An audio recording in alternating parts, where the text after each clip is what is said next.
Welcome to another video. Today on our journey of learning about the A to Zs of AV, we are looking at the letter F, which stands for furniture.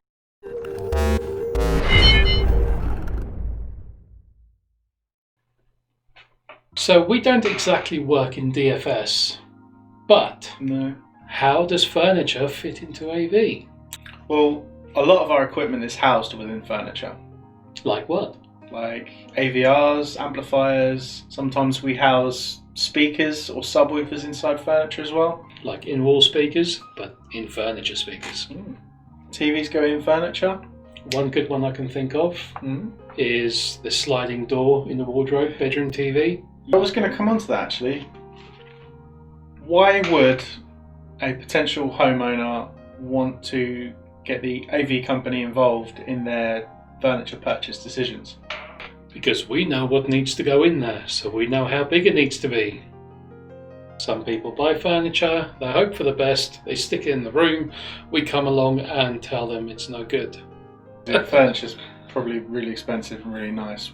We would have to find an alternative solution, either move the equipment to another location or recommend that they take that piece of furniture back to the shop they bought it from and buy something with the dimensions that we require.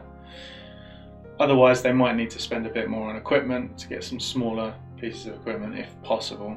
And that's why it's better to consult us early on in the design process, and sometimes we actually end up designing the furniture ourselves.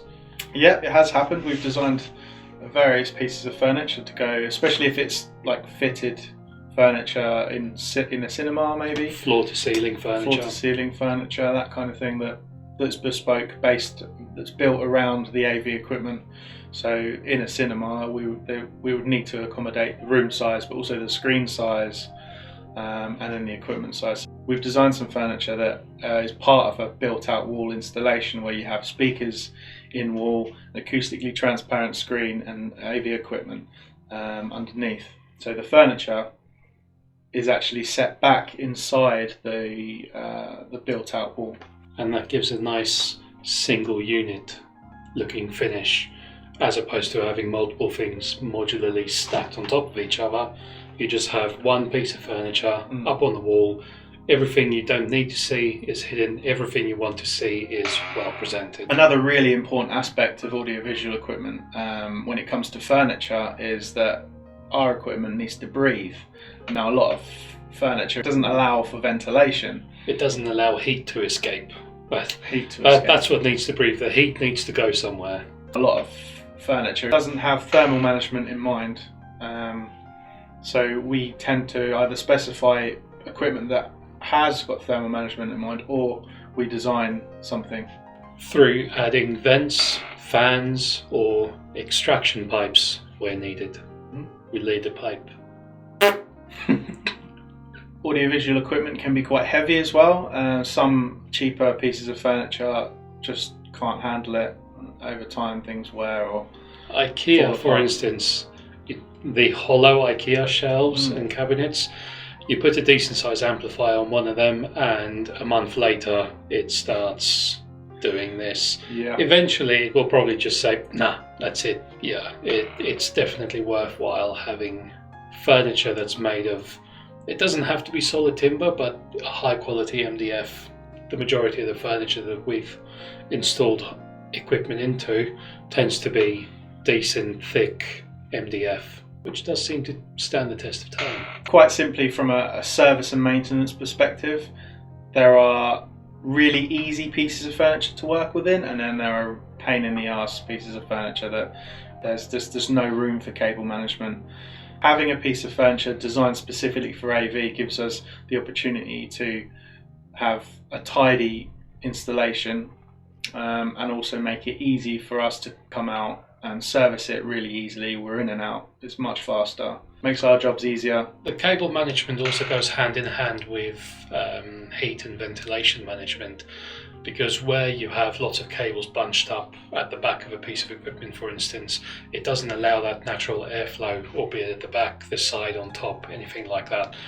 It just creates clutter to the to the regular flow of what would normally be there. Whereas if you had an amplifier on a shelf with nothing around it, the natural heat that comes from it can flow away from it rather than being insulated by messy cable around it.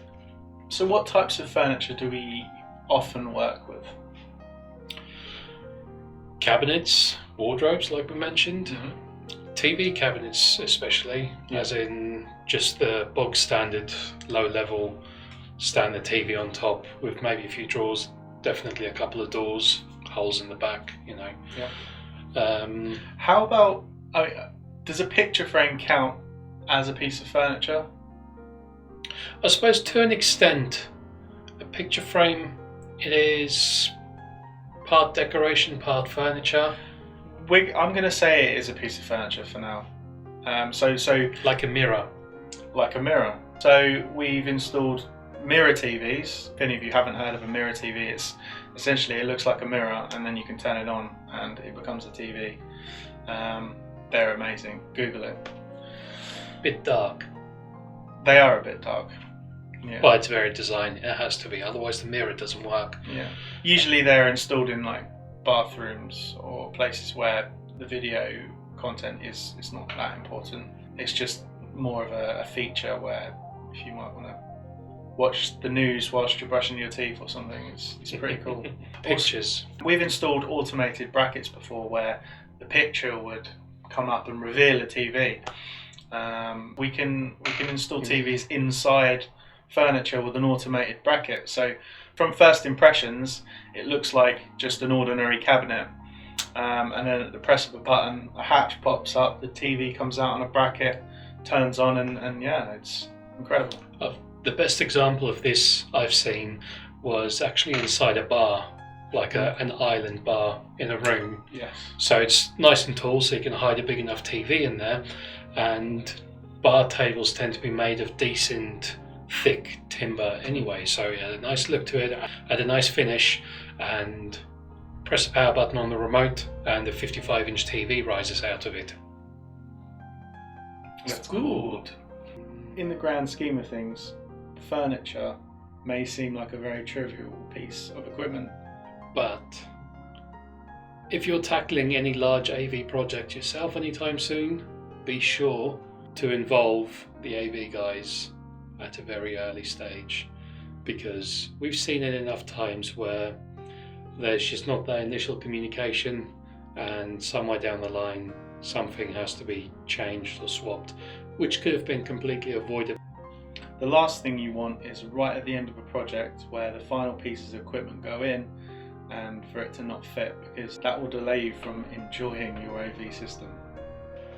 So thank you once again for joining us on our journey of learning all about the A to Z of AV. In the next video, we are looking at the letter G, which stands for garage conversions. And anything that you can do with empty garage space or barn space. Or spare room. Or spare room. In general, it's more like empty space conversion. Yeah, but we've already had E. Garage conversion.